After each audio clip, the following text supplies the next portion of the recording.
जय जगन्नाथ जय जगन्नाथ जय जगन्नाथ। गृहस्थ आश्रम को प्रश्न थिला माता पिता सेवा को साधन बोली न भावी साध्य बोली भाविले किपरि भगवत प्राप्ति हेबो। उत्तर हेउची साधन कौन साध्य कौन ना माता पिता सेवा द्वारा मते भगवत प्राप्ति हेबो। साध्य कौन माता पिता ही भगवान अटंती। जेउ माने माता पिता सेवा को निजर आधार बोली मानती से माने सुपुत्र हुंती ओ पितृलोक लाभ करती। जेउ माने प्रभु प्राप्तिर उद्देश्य रे पिता मातांकर सेवा को कर्तव्य बोली बुझंती से माने पिता मातांक सेवारु विच्छिन्न होई प्रभु प्राप्ति हुंती। से माने पिता मातांक संबंधरु विच्छिन्न होई परमात्मा प्राप्ति लाभ करती। जेउ माने माता पिता को साक्षात भगवान रूप रे सेवा करती पिता माता नारायण नारायणी दुई एमंत भाव रे जो पुत्र जे भाळई से माने सीधासळक भगवान को ही प्राप्ति करती। ए तीन प्रकार भावना को भलरे बुझिबा उचित। जथा पतिव्रता स्त्री निजर पति को तन मन रे सेवा कले पति लोक प्राप्त हुंती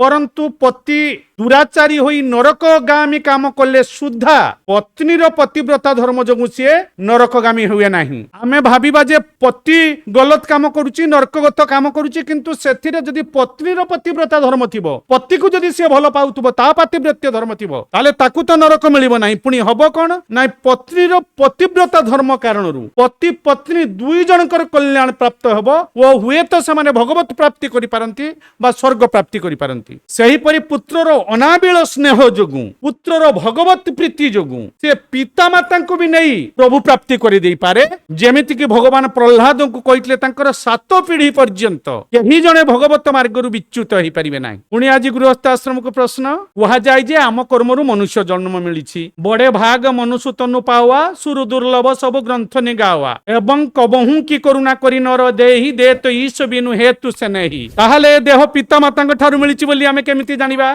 जय जगन्नाथ।